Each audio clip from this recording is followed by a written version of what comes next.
kerjaannya atau urutan stasiun kerjanya. Jadi kalau kita lihat ini pembagiannya ini tadi yang menggunakan berdasarkan kandidat waktu terbesar. Ya, untuk stasiun 1 ini sama, kemudian untuk stasiun 2 ini sama. Nah, untuk stasiun 3 yang berbeda. Stasiun 3 ini adalah 810 yang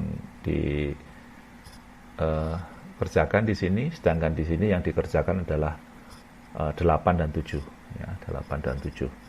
Kemudian untuk stasiun 4 di sini 79, yang di stasiun 4 di sini adalah 10 9. Dan kemudian stasiun 5 sama 11 dan 12. Oke. Jadi dari sini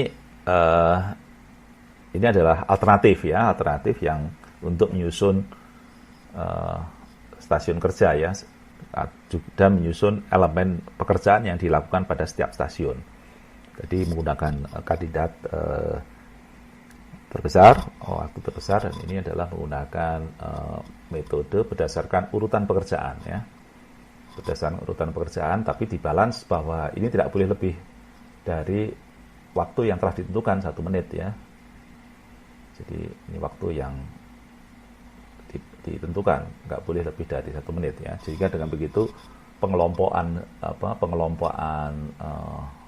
elemen kerja pada stasiun ini ada pembatasnya gitu.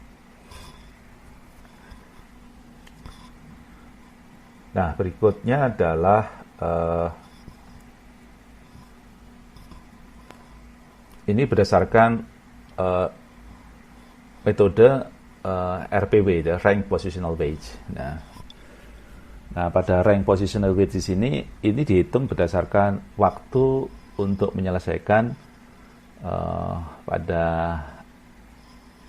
elemen tersebut ditarik dari posisi pekerjaan saat itu. Sebagai contoh misalkan RPW 11 itu adalah sama dengan 0,5 karena di sini akan dilakukan apa?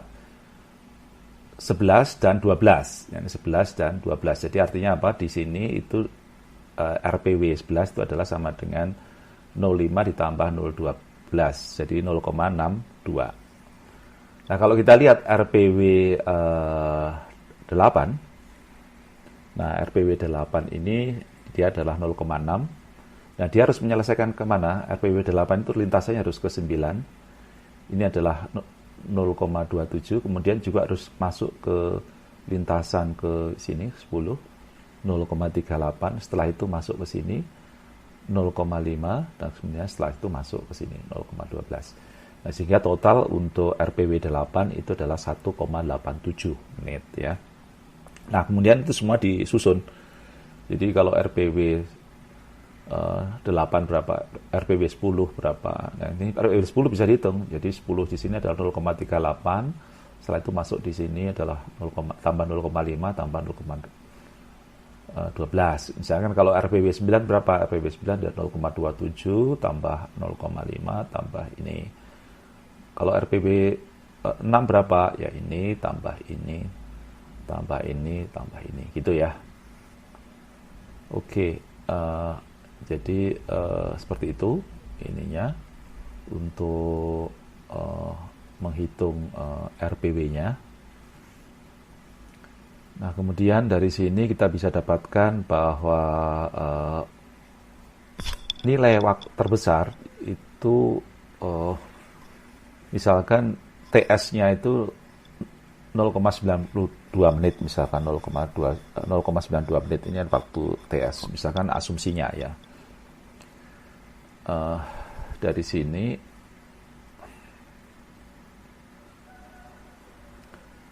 ya, misalkan di sini sebagai catatan bahwa nilai terbesar dari TS adalah 0,92 menit. Nah, ini artinya dengan menggunakan ini pekerjaan bisa dilakukan dengan lebih cepat, sehingga dengan begitu efisiensi balancingnya itu adalah 4,0 dibagi 5 kali 0,92 sama dengan 0,87, lebih tinggi daripada sebelumnya. Nah, waktu siklusnya sekarang menjadi lebih cepat karena waktu siklusnya itu sekarang adalah untuk waktu servis untuk melaksanakan di di workstation adalah 0,92 ditambah dengan waktu repositioningnya adalah 0,08. Jadi waktu siklusnya sekarang 1 menit ya. 1 menit. Sehingga dengan begitu laju siklusnya itu adalah sama dengan 60 siklus per jam ya. Nah, dengan efisiensi lini tadi adalah 96%, 0,96 ya, 0,96. Maka laju produksi per jamnya adalah 57,6 unit per jam ya, 57,6 unit ya per jam. Oke. Nah, ini teknik yang lain, jadi berdasarkan posisi dari bobot tadi ya, untuk diurutkan pengurutannya. Jadi kita lihat sekarang. Baik, berikut ini adalah merupakan tabel RPW ya, yang disusun tadi berdasarkan perhitungan waktu pengerjaan di masing-masing elemen ya. Jadi RPW 11 itu adalah sama dengan 0,5 ditambah 0,12 sama dengan 0,62 ya. Terus kemudian RPW 9 0,27 tambah 0,5 tambah 0,12, ini hasilnya adalah ini semua. Baik, nah kemudian sekarang untuk mengelompokkan, ini pada prinsipnya adalah elemen-elemen tersebut akan dikelompokkan dalam satu stasiun yang memiliki RPW yang dekat-dekat ya, tertinggi, dengan syarat bahwa dalam pengelompokan tersebut, elemen-elemen tersebut dikelompokkan dalam satu stasiun kerja yang mana total waktu kerjanya tidak boleh lebih dari 0,92 ya. Menit, 0,92 menit itu adalah waktu yang ditentukan dari awal ya. Nah, jadi dalam hal ini maka kita lihat sekarang stasiun 1 yang kita awali dari stasiun 1 itu akan berisi yang paling dekat adalah elemen 1 dan elemen 3. Dari elemen 1 dan elemen 3 ini bisa jadi satu stasiun, dan ini kalau dari sisi waktu 0,2 tambah 0,7 sudah 0,9, jadi sudah nggak bisa lagi tambah lagi ya. Jadi ini adalah stasiun 1. Kemudian stasiun 2 kita lihat, stasiun 2 itu ada 2, 4, 8, 5, 7 kadindatnya ya. Tapi kalau kita lihat kita tidak bisa memasukkan semuanya, karena nanti kalau dimasukkan semuanya ini akan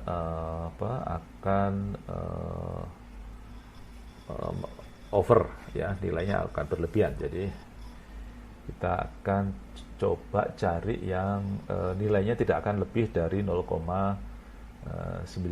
Jadi kalau kita lihat ini 2, ini paling ini ya 24, ini 0,5, kemudian 8 tambah ini nggak bisa ini ya, karena kalau 0,5 ditambah 0,6 sudah 1 lebih, jadi nggak bisa. Jadi 8 terpaksa dikeluarkan.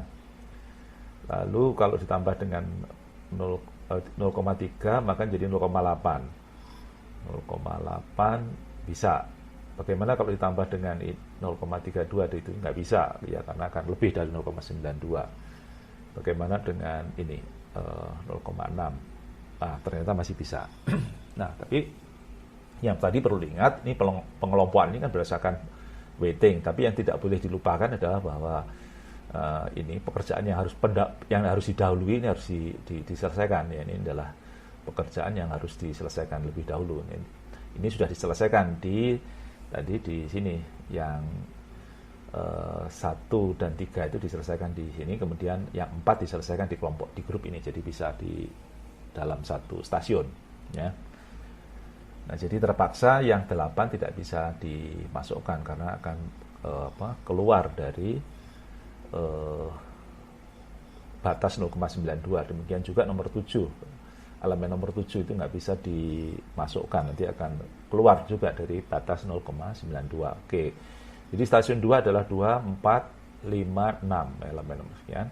Nah, total waktunya adalah 0,91. Oke, berikutnya adalah stasiun 3. Nah, stasiun 3 adalah tadi ya, 8 dan 7 yang belum bisa dikerjakan di stasiun sebelumnya, stasiun 2. Jadi sekarang harus dikerjakan di stasiun 3.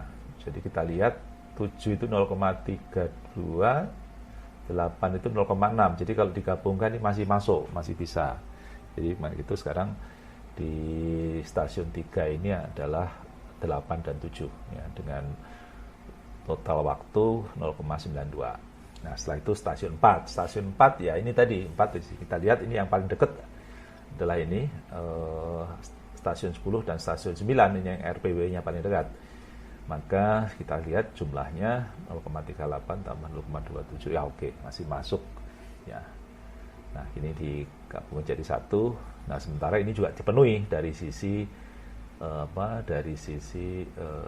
presiden ya, jadi sisi pekerjaan yang harus dilakukan sebelumnya 0,65. Nah, terakhir adalah 11 dan 12, maka ini adalah di stasiun 5 dengan waktu 0,62.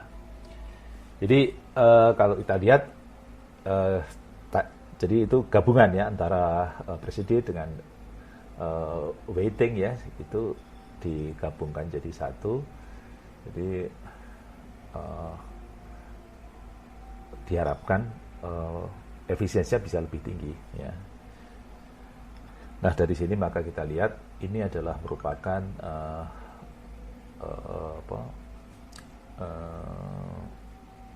stasiun ya, stasiun kerjanya ya.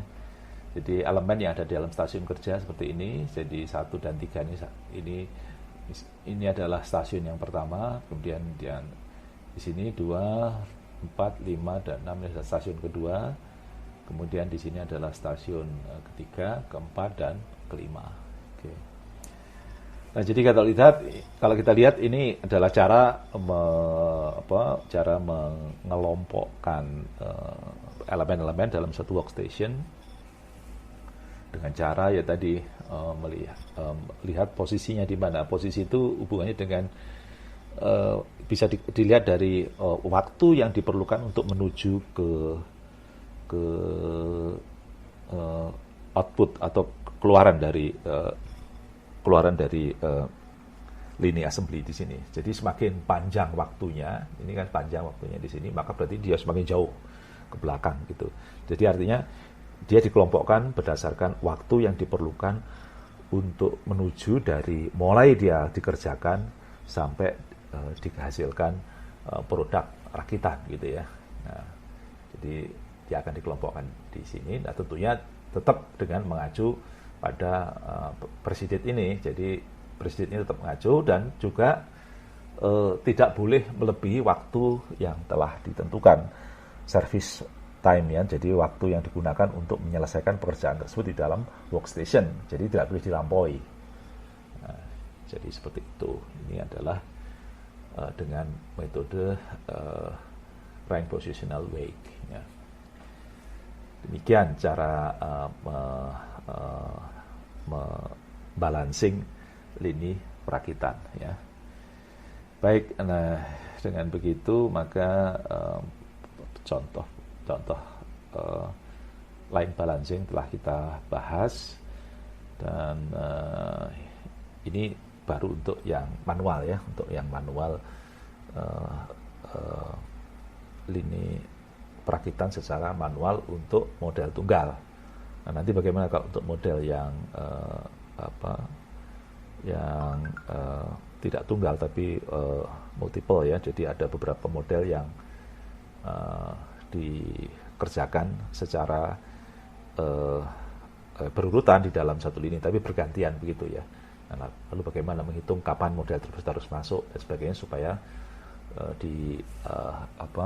balance untuk lini perakitan tersebut ya. Baik, terima kasih untuk hari ini dan kita akan bertemu di